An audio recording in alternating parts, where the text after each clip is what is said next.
Glaciares como este sienten el efecto del calentamiento global. La temperatura del planeta no para de subir, alcanzando cada vez más récords. Si sube la temperatura, se derrite el hielo, y eso hace que suba poco a poco el nivel de todos los mares y océanos del planeta. Además, el aumento del dióxido de carbono blanquea los arrecifes de coral. Dos profesores universitarios han ido a buscar las respuestas y junto a The Weather Channel en español investigaremos las decisiones ante los datos y el cambio climático. Muchas gracias por sintonizarnos. Soy el meteorólogo Albert Martínez y os doy la bienvenida a Decisiones, Datos y Cambio Climático, un programa que a lo largo de una hora veremos cómo los datos son fundamentales para estudiar cómo está cambiando nuestro planeta. Y quiero que me acompañéis a un viaje espectacular. Arrancaremos en los arrecifes de coral del Caribe. De allí viajaremos hacia el cono sur. Pisaremos los glaciares que se encuentran en el sur de Argentina y de allí cruzaremos el estrecho hasta la Antártida, ese continente helado que esconde muchas cosas bajo su hielo. Y es que el cambio climático es una realidad. La subida de la temperatura media del mundo no para de aumentar mes a mes y año a año. De aquí que tengamos olas de calor más largas, persistentes e intensas. Y los océanos a la vez cada vez están más calientes y eso es más energía para los sistemas tropicales. Una temperatura media mundial más alta puede tener consecuencias como el derretimiento del hielo de las montañas y de los glaciares, y con la pérdida de ese hielo sube el nivel del mar y perdemos agua dulce fundamental para nuestra vida. Pero este viaje no lo haremos solos. Nos acompañarán dos personas excepcionales, el doctor Jairo Becerra, de la Universidad Católica de Colombia, y el profesor Julián Rodríguez, de la Universidad de Texas en Arlington, que nos relatarán su historia desde los glaciares de Ushuaia, donde pudimos constatar cómo está desapareciendo poco a poco, hasta el continente helado de la Antártida y los corales del Caribe. Empecemos.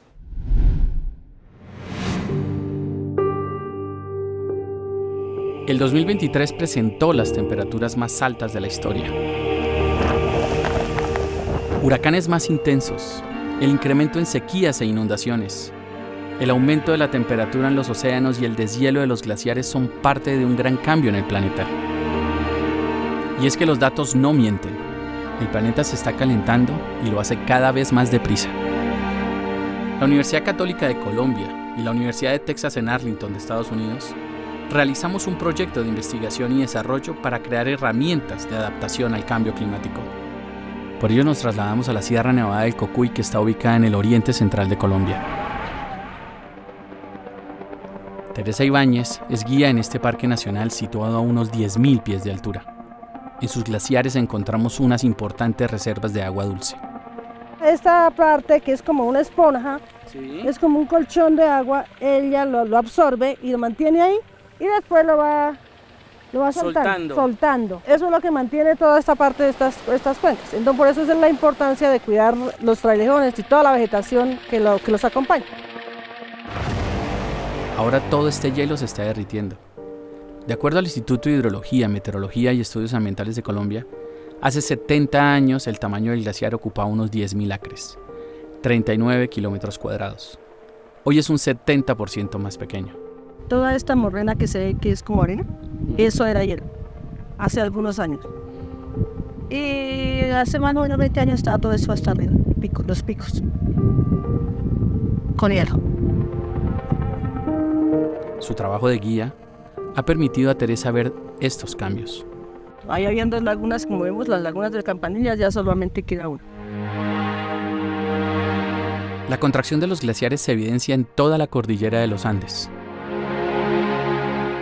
Fuimos a Ushuaia, una de las ciudades más australes del mundo, localizada en la isla grande de Tierra del Fuego, al sur de Argentina. Cuando tenía 6 años vine para acá, mis viejos se mudaron y recuerdo que antes había nieve permanente todo el año.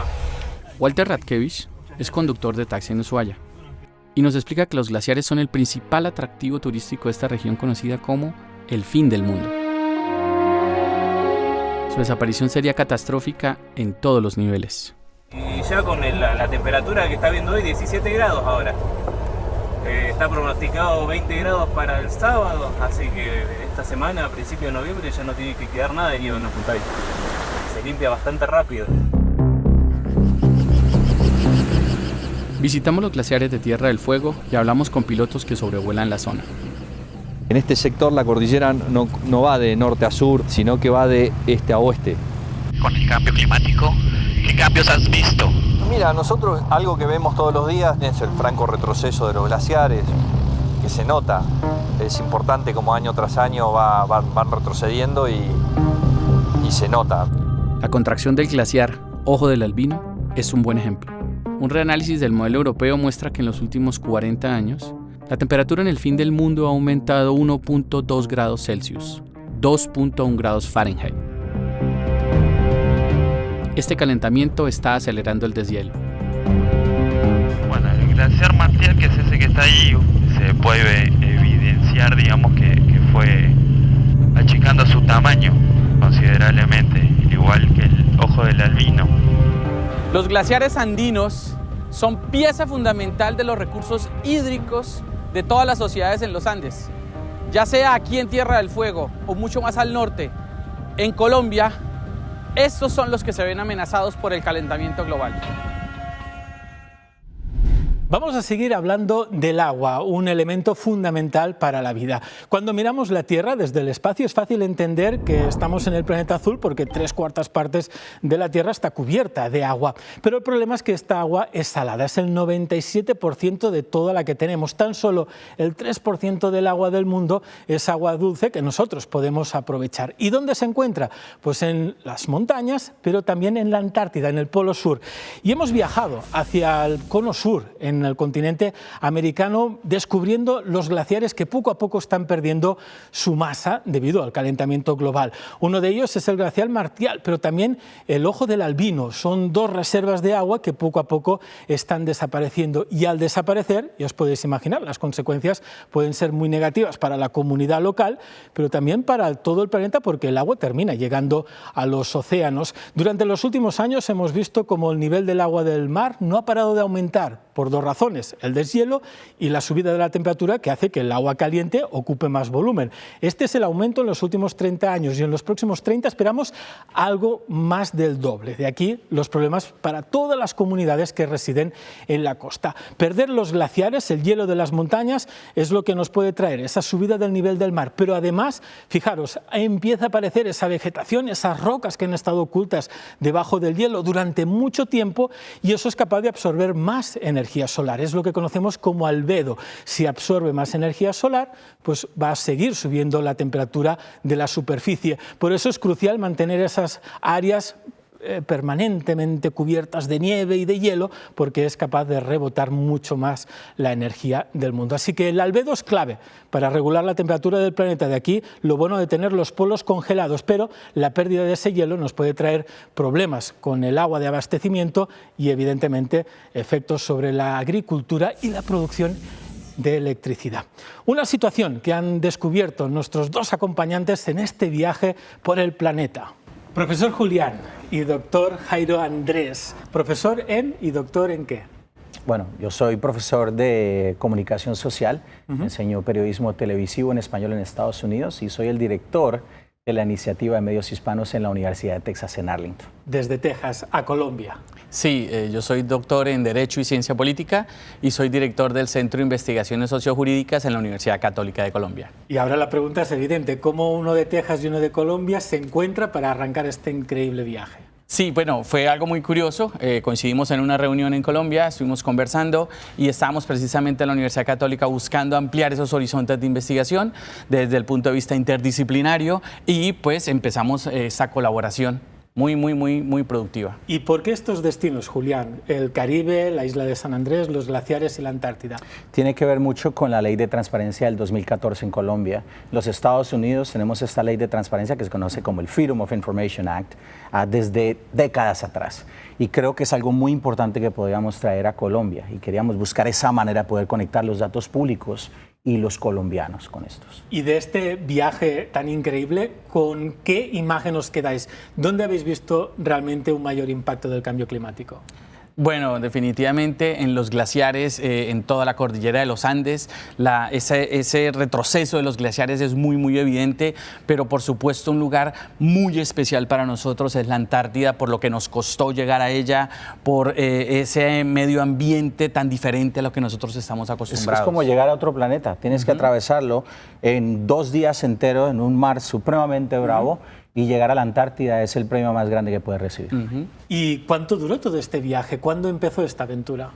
Bueno, 2016 empezamos a hacer coberturas y trabajos, publicaciones en Las Vegas, presentaciones, y vamos a ir a la Antártida en el 2020, pero llega la pandemia y tuvimos que detener entonces ese proyecto. ¿Y cuándo pudisteis pisar el continente helado? De hecho, tuvimos 2 intentos ya in situ, porque en un primer viaje fuimos y estando a solo 4 horas de la Antártida nos tocó regresarnos por un accidente que sufrió una de las personas que iban en el barco con nosotros, y a los pocos meses lo intentamos. Por eso es algo muy especial para nosotros, porque fue en marzo de este año que finalmente pudimos pisar tierra en la Antártida, ¿no? Increíble, un viaje espectacular. Seguiremos hablando de este viaje con vosotros, pero en minutos, entre decisiones, datos y cambio climático, preocupación ante el blanqueamiento de corales en aguas del Mar Caribe. Además, peligra la principal capa de protección del planeta, y un inminente aumento del nivel del mar amenaza a muchas comunidades costeras.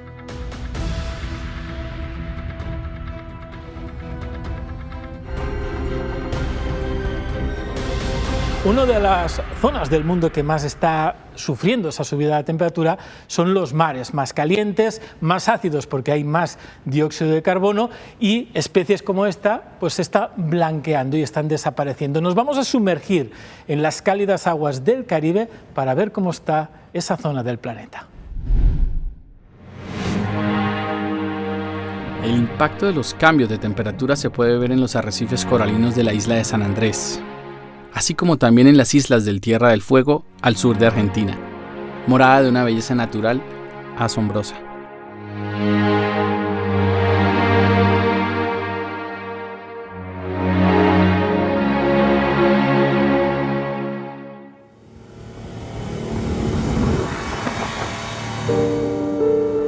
Isla Martillo es el hogar de colonias de pingüinos en Tierra del Fuego. Los pingüinos realmente no le tienen miedo al ser humano, ya que no tienen un depredador natural en tierra. Los pingüinos papúa y rey construyen su nido con rocas, mientras que el pingüino de Magallanes construye su nido bajo tierra. Necesita el suelo blando, necesita el césped, la tierra. Y ellos ponen sus huevos debajo de la tierra también, lo que los hace estar un poquito más protegidos. Esto permite que, aunque suba la temperatura, puedan sobrevivir. Ventaja de la que no gozan los pingüinos papúa. Fallecieron varios pichones de los pingüinos papúa, que son los que están más expuestos al sol, a la temperatura, como están en esa superficie de roca. Esa vez murieron varios. Así como hay efectos inmediatos en el sur de Argentina, estos cambios de temperatura también están afectando a los arrecifes. Fuimos a la reserva de biosfera Sea Flower en la isla de San Andrés, en el Caribe colombiano.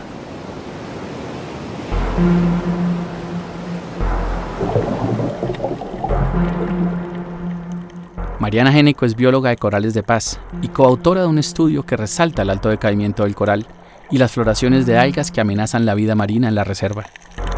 Los arrecifes que están cerca de áreas humanas que tienen mucho impacto, digamos malas prácticas de turismo, sobrepesca, descarga de aguas residuales grises, negras, tienen mucho más posibilidad de verse afectados por las causas globales. Corales de Paz y la Corporación Coralina hacen trabajos de cultivo y trasplante de corales. Estos esfuerzos ayudan a la recuperación del arrecife, pero su trabajo se ve limitado por la falta de datos. Nos está faltando mucho la parte de rastrear esos agentes de deterioro y ver cuánto está afectando la calidad del agua, que es el medio en el que están los corales. Algo que enfatiza Andrea Caicedo. Comparar con otras islas, comparar con otros lugares donde están haciendo restauración, protocolos que están utilizando, poder comparar, tomar ideas. Julia Miranda es exdirectora de Parques Nacionales Naturales de Colombia. Ella reconoce que la información pública es una herramienta esencial para la toma de decisiones. La información es indispensable, fundamental. Sin ella no podemos lograr ese desarrollo sostenible. Es muy importante llegarle a la gente con datos a través de los diferentes medios de comunicación que por fortuna en la actualidad son muchos y variadísimos. Además afirma que esta información ayudaría a entender mejor el arrecife y el desarrollo sostenible del ecoturismo, una fuente esencial de empleo que se ve amenazada por los retos que impone el cambio climático. Para el turismo es grave. Los sitios de buceo ya no son lo que son. De acuerdo a la Oficina Nacional de Administración Oceánica y Atmosférica de Estados Unidos, la temperatura de las islas del Caribe ha aumentado casi 1 grado Celsius, 1.5 grados Fahrenheit, en los últimos 50 años. Es muy triste cuando tú vas y entras al mar y tú ves los corales arriba completamente blancos, cuando uno sabe que en el mar el color blanco es muerte. O sea, estamos viendo huesos. Unos océanos cada vez más cálidos y la acidificación del agua favorece el blanqueamiento de los corales y la muerte de muchos de ellos. La gente tiene que llegar a un momento en que una el conocimiento y vea la relación entre el deshielo que hay no solamente en nuestros propios cascos de hielo, sino también en la de los cascos polares. Y esa relación es indivisible.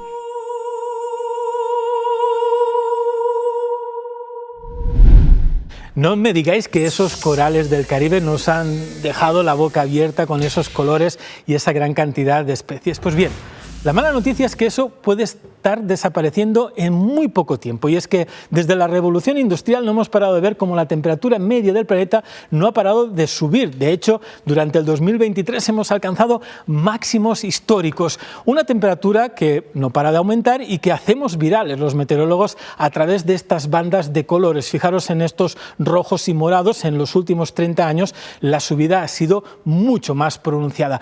¿Y por qué se calienta el planeta? Por los gases de efecto invernadero. Tenemos una capa de gas fantástica, es la atmósfera. Nos protege, nos da los fenómenos meteorológicos que tanto nos gusta, pero de aumentar gases como el dióxido de carbono, el vapor de agua y el metano, pues poco a poco son capaces de absorber mucho más la radiación del sol, y eso hace que la temperatura vaya aumentando. Es lo que conocemos como efecto invernadero, igual que los invernaderos de las plantas, del jardín o del huerto. Un planeta más caliente tiene sus consecuencias con los corales del siguiente modo, y es que en los corales encontramos los dinoflagelados, unas pequeñas partículas, unas algas que son fundamentales para mantener ese ecosistema. Si sube la temperatura del agua, estos pueden morir, y además el coral los expulsa, y el aumento del dióxido de carbono favorecerá además que el ácido del agua pueda diluirlos. De aquí que estos puedan terminar desapareciendo en muy poquito. Por eso es fundamental seguir estudiando lo que ocurre debajo del mar. Las aguas del Caribe, espectacular, esa zona del trópico. ¿Cómo las encontrasteis? ¿Qué visteis debajo del mar? Bueno, realmente nos preocupó porque vimos el impacto de la destrucción de los corales, eso es evidente, pero por supuesto que sigue siendo un lugar muy hermoso, ¿no? Lleno de vida, de colores, pero claro, de todas maneras en ese momento decimos, óyeme, aquí está pasando algo, ¿no? Porque al ser una zona costera y pesquera, ¿cómo han visto los pescadores que ha cambiado el ambiente? Primero que todo, muchos de ellos trabajan en buceo. Dicen, cuando empezamos a ver el cambio del coral, hay cambio de temperatura de 6, 7 grados por unos días, se empieza a blanquear. ¿Y aquí llevas a ver el turista cuando ellos van a visitar estas áreas? Esa es un área que se ve afectada y se desplaza completamente el pescado. Tú llegas y difícilmente puedes encontrar los peces loro que antes se encontraban en esas áreas. Y la temperatura que sube en el planeta también afecta a especies tan alejadas que viven en la Antártida como son los pingüinos. ¿Cómo encontrasteis esas colonias? Las colonias, primero tenemos que decir que los pingüinos son fantásticos, ¿no? Es todo lo que tú te has imaginado toda tu vida. Son eso. Ajá. Pero a partir de ahí, pues por supuesto que te das cuenta que las colonias de pingüinos se están desplazando más hacia el sur, hay menos crías cada año, las crías que nacen se afectan más y sobreviven menos, hay una afectación por el cambio de clima de manera directa con los pingüinos, ¿no? realmente son más hermosos en persona de lo que tú puedes ver en cámara. Seguiremos hablando de los pingüinos que en las redes sociales siempre nos sorprenden muchísimo. En minutos, entre decisiones, datos y cambio climático.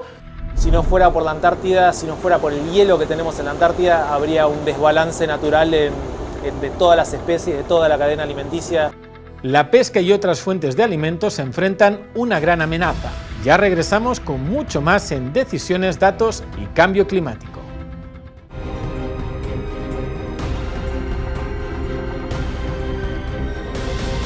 La Antártida es un continente cubierto de hielo situado en el polo sur del planeta. Es allí donde encontramos el 90% de todo el hielo de la Tierra y está protegido ese hielo por el derecho internacional. Encontramos instalaciones de observación y estudio científico fundamentales para entender cómo ha ido cambiando el clima en la Tierra a lo largo de los últimos centenares y miles de años. El calentamiento global está haciendo que ese hielo se derrita y de desaparecer todo, la subida del nivel del mar podría ser catastrófica, así que es importante conservarlo bien. Si no fuera por la Antártida, si no fuera por el hielo que tenemos en la Antártida, habría un desbalance natural de todas las especies, de toda la cadena alimenticia. Desde el puerto de Ushuaia, al sur de Argentina, fuimos a explorar la Antártida.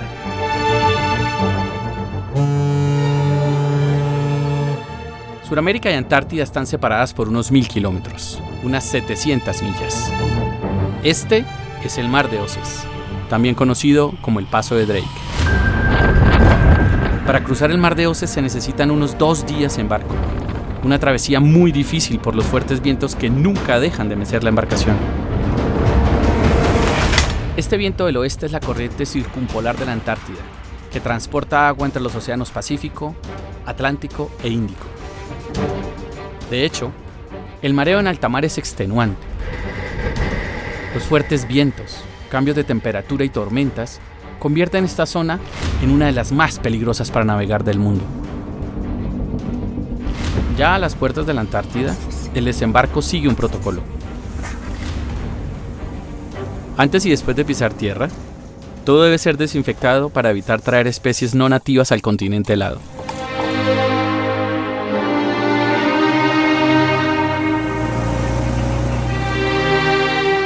La Antártida es un continente protegido.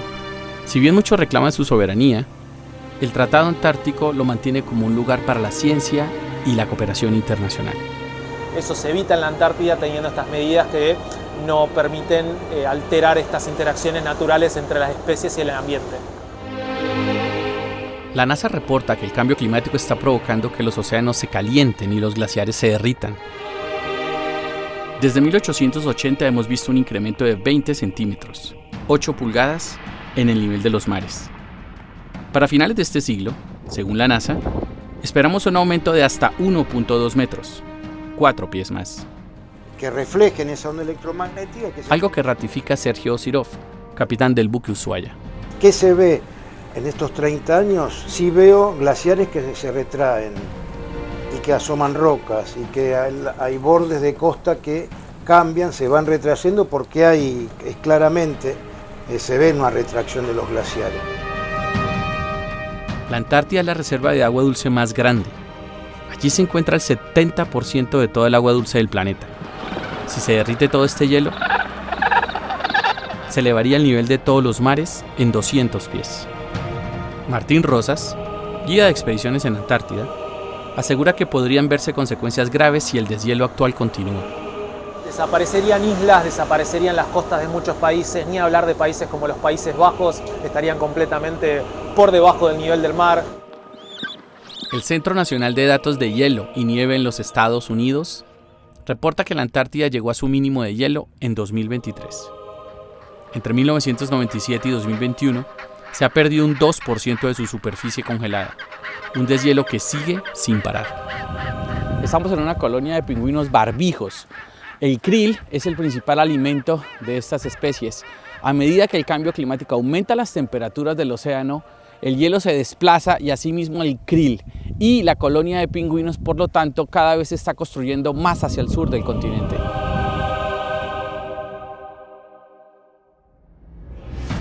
Para Pablo Petracci y el capitán Sergio Sirov, Los datos son esenciales para la mitigación y adaptación al cambio climático. Los datos nos sirven para no transmitir un mensaje de tipo catastrófico, sino ayudar a la comunidad global a tomar decisiones y lo importante que es empezar a hacer cambios.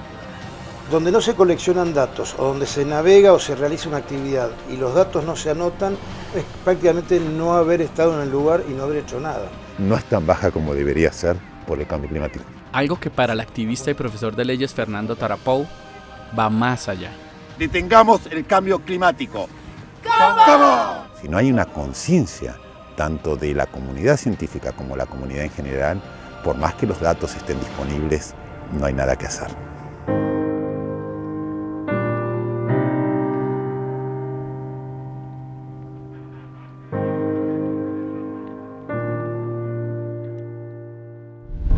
Supongo que este reportaje os ha dejado congelados, y es que la Antártida es uno de los sitios más fríos del planeta. Tenemos dos polos en la Tierra, el norte y el sur, muy diferentes. Fijaros la temperatura en verano y en invierno. En el polo sur puede llegar a menos 70 grados Fahrenheit, estamos hablando de más de menos 50 grados Celsius. En cambio, el Ártico, el polo norte, está mucho más caliente. Allí la masa de hielo es menor y tenemos alrededor muchos continentes. Además, la Antártida, fijaros, es un continente con el hielo encima, un hielo que llega a elevarse muchísimos pies por encima del nivel del mar. La altura media son más de 2 kilómetros por encima del nivel del mar, de aquí que las temperaturas sean tan bajas en este mundo frío que tenemos en el Polo Sur. Pero durante los últimos años hemos visto cómo el hielo va desapareciendo. En junio de 2023 y en julio hemos llegado a los mínimos históricos de la masa de hielo. De perderse todo este hielo, ya os lo podéis imaginar, la subida del nivel del mar podría llegar a superar en algunos puntos más de 100 o 200 pies. De aquí que es importante que se mantenga ese hielo congelado, porque también al derretirse perderíamos una regulación natural de la Tierra en cuanto a la temperatura.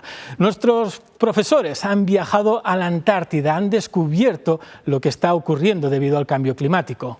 A la Antártida no se va todos los días y la pregunta que nos hacemos muchos acá y seguramente desde casa es ¿qué metemos en la maleta?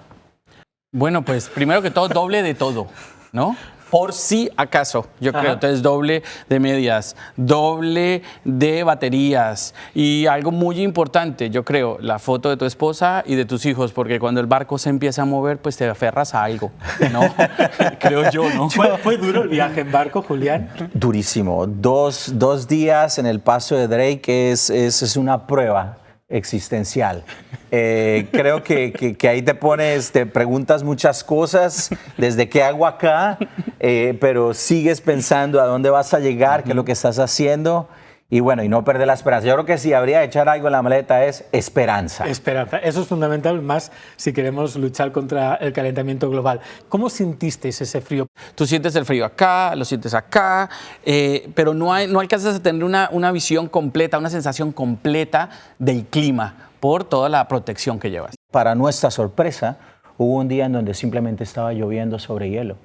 Y yo digo, ¿cómo es posible que esté lloviendo en la Antártida? Y creo que eso de una u otra manera nos mostró esa realidad que estamos documentando. Ahí está la clave, porque en la Antártida no tendría que llover, la temperatura tendría que estar siempre por debajo de los 0 grados o los 32 Fahrenheit, y al no ocurrir, la lluvia acelera todavía más el derretimiento. Pero de aquí también os fuisteis a Cartagena, estuvisteis en la costa. Supongo que la maleta es bien diferente una de otra, pero no quiero que me respondáis ahora cómo fue esa aventura por Cartagena. Antes, ¿a qué se debe el diferente color de los glaciares? Os lo contaremos a continuación.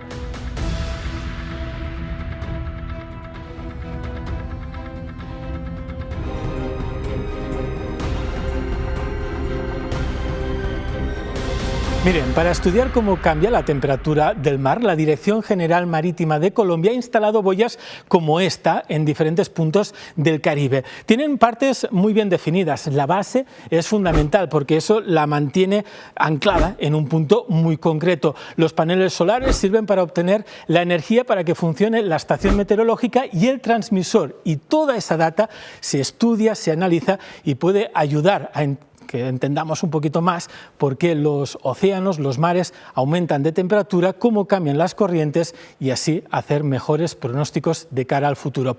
Vean cómo se instalan esas boyas en esas aguas tan cálidas delante de Colombia. Mitigar los efectos del cambio climático y adaptarnos a estos cambios requiere datos. La Dirección General Marítima de Colombia, también conocida como DIMAR, administra el sistema de boyas meteorológicas y oceanográficas en los mares de este país. Tomar un dato, principalmente adquirir un dato oceánico, es un proceso muy costoso y requiere de una alta dedicación. Estas boyas siguen un proceso de mantenimiento que requiere un intenso trabajo manual y una gran destreza técnica.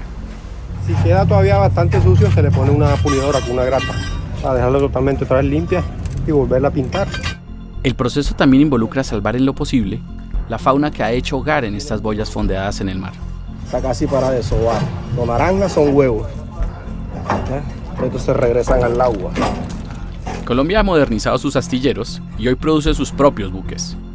Esto hace posible la recolección de más de 70.000 datos diarios. Estamos en el buque ARC Isla Alburquerque. Este barco está construido totalmente en Colombia por Cotecmar y sirve para la ubicación y mantenimiento de las boyas que captan los datos en el océano. Podemos hacer que los datos nos muestren quiénes somos apropiándonos de nuestros datos y sacarles el máximo provecho. El buque Isla Alburquerque apoya el sistema de boyas meteorológicas en la bahía de Cartagena desde diciembre de 2020. A esta se les suma otros sistemas que complementan la recolección de datos que ayudan a crear un perfil de lo que está sucediendo en el océano. Nos encontramos en Isla Draga. Esta estación meteorológica ayuda a complementar el sistema de recolección de datos para la DIMAR. La idea es que no queden allí los datos almacenados, que sean aprovechados, reutilizados para diferentes fines. Con este objetivo, Colombia continúa avanzando en la recolección e interpretación de datos con una inversión de más de $15 millones. Este es el nuevo Centro de Investigaciones Oceanográficas e Hidrográficas del Caribe y está siendo en estos momentos inaugurado por la vicepresidenta de la República. Lo más importante es tener data y es poder entonces a partir de esos datos orientar buena parte de las decisiones que se toman. Sin duda va a ser algo que le convenga mucho al país. Para orientar estas decisiones, la Universidad Católica de Colombia y la Universidad de Texas en Arlington de Estados Unidos desarrollamos una aplicación móvil en colaboración con DIMAR, la cual provee acceso a los datos meteorológicos y oceanográficos. Estamos ingresando al área que recibe los datos de la red de medición de parámetros oceanográficos y de meteorología marina REDPOM. Navega Seguro es un ejemplo que puede seguir el resto de Latinoamérica. La aplicación es una herramienta de adaptación que facilita la toma de decisiones en un mundo afectado por el cambio climático. Hemos hecho un importante esfuerzo en volver esta información fácil de entender por parte de todos. Llegar a ese nivel de tener información en tiempo cuasi real ha sido todo un desafío y todo un reto. Volverla un producto de toma de decisión y un producto de acceso a la comunidad es tal vez lo más satisfactorio que le ha pasado a uno en la vida. Esta es la boya 33 a la entrada del puerto de Cartagena. Los datos oceanográficos ingresan al sistema en esta boya y hacen posible el funcionamiento de la aplicación móvil. El funcionamiento de esta red de recolección de datos no es posible sin programas de educación. Campañas del gobierno como Tu Boya Amiga informan a las comunidades costeras para evitar que éstas remuevan o alteren las boyas en el mar. De igual manera, la interfase de Navega Seguro enseña a los usuarios a interpretar la información, algo esencial para sacar un mayor provecho de la información pública. Saber que estamos haciendo parte de una innovación nos hace sentir que la labor que realizamos pues es muy importante y que la debemos realizar con los mejores estándares técnicos posibles. Hoy debemos tomar decisiones urgentes y estas decisiones las debemos tomar haciendo uso de datos. Este es nuestro mundo, el único que tenemos, y en él todos debemos enfrentar y adaptarnos al cambio climático.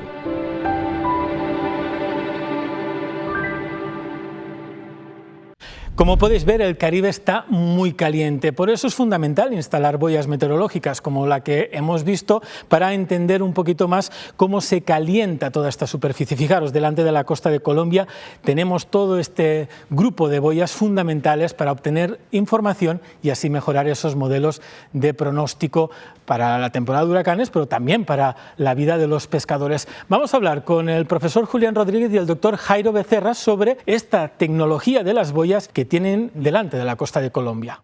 ¿Cómo Colombia ha llegado a instalar tantas de estas en la zona del Mar Caribe?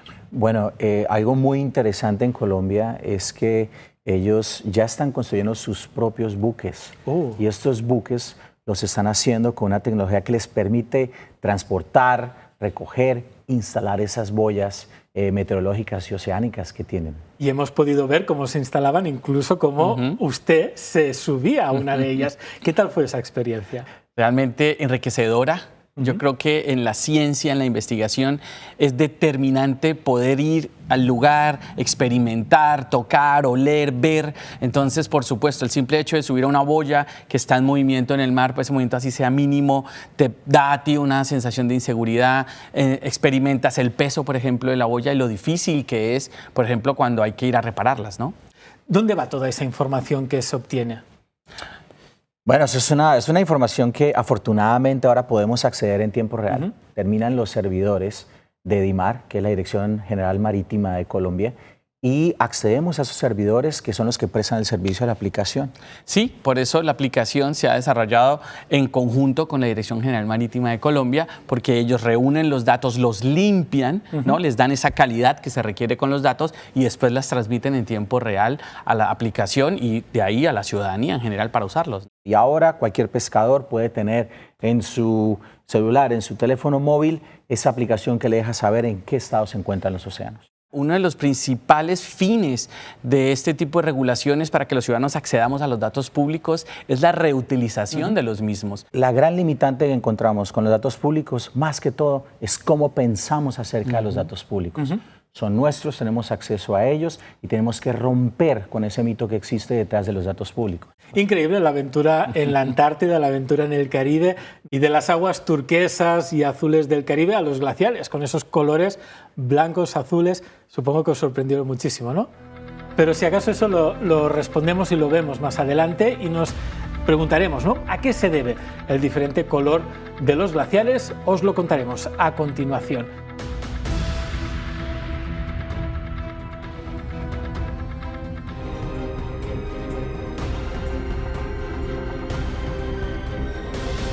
Muchas gracias por seguir con nosotros. Ya lo veis, los glaciares son una de las zonas más increíbles del planeta y nuestros profesores han podido pisarlos, han llegado a Tierra de Fuego. Y la pregunta es simple, ¿cómo os sentíais cuando llegasteis a esa zona tan remota del mundo? Llegar a ese sitio es excepcional. En muchos casos tienes que caminar 5 o 6 horas para poder llegar a ciertos glaciares, como es el del Nevado del Cocuy, y el color del agua, el de esas lagunas hermosas que encuentras a esa altitud, es espectacular, es hermoso y desafortunadamente estamos llegando a conocer estos sitios cuando están retrayéndose.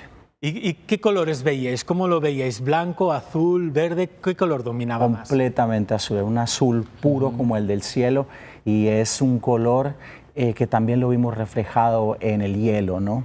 Eso es fantástico y de hecho gracias a nuestro estudio virtual podemos visitar estos glaciares. Fijaros, abrimos las persianas para sentir ese aire ártico y es que como muy bien comentaban los profesores, los glaciares se pueden ver de diferentes colores, blancos, azulados, a veces verdosos y todo depende si estamos cerca o no de las aguas, en este caso de los mares y océanos. La luz del sol llega al hielo y el hielo lo vemos blanco porque normalmente entre las moléculas de agua congelada tenemos aire y eso refleja muy bien la luz del sol, de aquí que cuando vemos una montaña nevada o los polos, en principio los vemos blancos y eso es fundamental para mantener a raya la temperatura del planeta. Pero ¿qué pasa cuando el hielo llega al agua? Pues que se puede mezclar con el agua salada también tenemos otros elementos químicos en esa agua de los océanos, de modo que se forma una capa de hielo encima del hielo de los glaciares.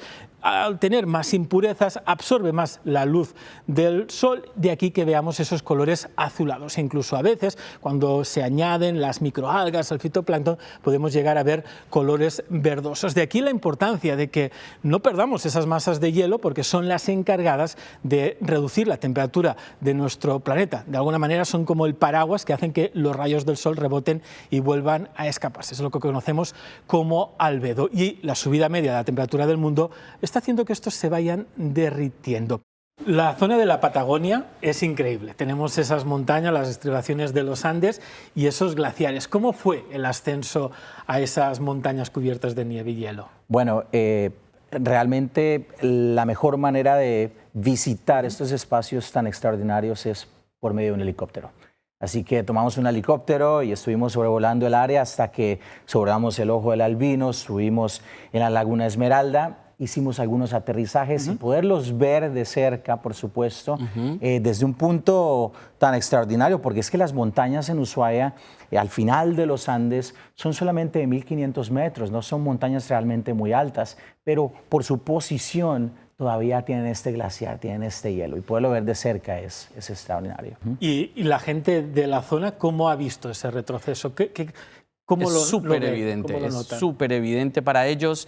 Ellos, digamos, estaban acostumbrados a que en el verano tenían montañas nevadas, los glaciares ahí. Ya al finalizar el verano prácticamente en estos momentos no tienen nieve hasta que empieza el invierno. Entonces para ellos es una situación que requiere de acciones inmediatas, ¿no?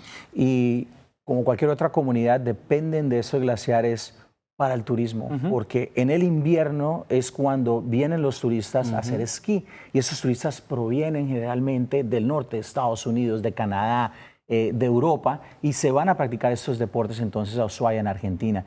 Y si no tienen este hielo, si no tienen el tipo de nieve que se necesita para este deporte, pues va a sufrir entonces el turismo. La experiencia es increíble, la altura de esas montañas no es muy grande, pero sí que la pérdida de ese hielo, ¿cómo afecta las comunidades, la agricultura, las poblaciones de la zona, esa agua que va desapareciendo?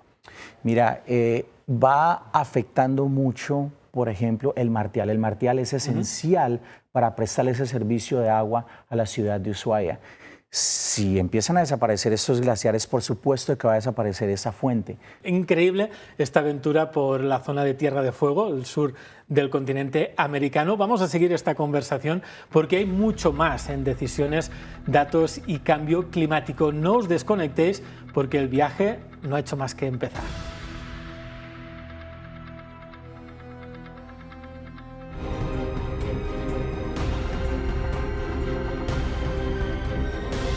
Y seguimos esta conversación con el profesor Julián y el doctor Jairo Andrés.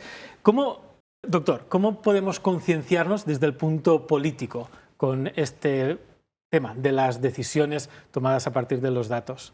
Los datos realmente en este momento significan la puerta hacia toma de decisiones que nos permitan cambiar esta realidad que se nos avecina, ¿no? ¿Cómo podemos conseguir que llegue a todo el mundo? El cambio climático es un problema local, pero también es un problema global. Esto es algo que está afectando a la Amazonía y está afectando el Mar Índico y está afectando China y está afectando a Estados Unidos y nos afecta absolutamente a todo. Está afectando a los pingüinos en la Antártida.